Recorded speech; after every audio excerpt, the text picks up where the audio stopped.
स्वामी महाराजांचे हे रूप तुम्ही अनेक वेळा फोटोमध्ये किंवा अनेकांच्या देव्हाऱ्यात पाहिलं असेलच, पण कधी विचार केला आहे का हे रूप आहे तरी नक्की काय? स्वामींनी हे रूप का घेतलं, कुठे आणि कधी घेतलं, या मागची खरी कथा काय आहे? तर असं झालं, एकदा स्वामी समर्थ श्रीपाद भट आणि सुमारे 100 सेवकांसह कोणाळी गावच्या रानातून चालले होते. वेळ संध्याकाळची. दिवसभर चालून चालून सर्वजण दमलेले, अंग थकलेले आणि भुकेने व्याकुळ झालेले. भक्तांची ही व्यथा स्वामींना दिसली. तेव्हा स्वामी हसून म्हणाले, आज साक्षात अन्नपूर्णा तुम्हाला जेवायला घालणार आहे. हे ऐकून सगळ्यांचे डोळे विस्फारले. कुणालाही विश्वास बसेना, पण स्वामी पुढेच चालत होते. रात्र वाढत चालली होती आणि भक्तांची भूक अधिकच कळकळून जाणवत होती. शेवटी त्यांनी पुन्हा स्वामींना विनवणी केली. तेव्हा स्वामी शांतपणे म्हणाले, त्या पलीकडच्या घरात अन्नपूर्णा तुम्हा सर्वांची वाट बघत आहे. भक्तांनी स्वामींच्या सांगण्यावर विश्वास ठेवला आणि तिकडे गेले. दार उघडताच त्यांना एक सुंदर, तेजस्वी, सुवासिनी स्त्री दिसली. तिच्या डोळ्यात अपार ममता होती आणि हातात गरमागरम जेवण. आधीच तिने सर्वांच्या जेवणाची सोय करून ठेवली होती. भक्तांनी तृप्त होईपर्यंत जेवण केलं. शरीर तर तृप्त झालं, पण त्याहून अधिक मनही समाधानानं भरून आलं. नंतर भक्तांनी स्वामींना विचारलं, महाराज,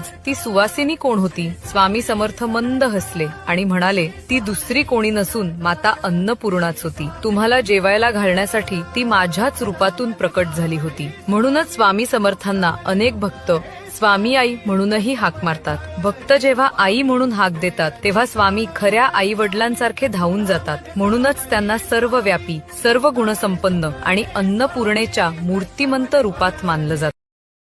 Download ShareChat.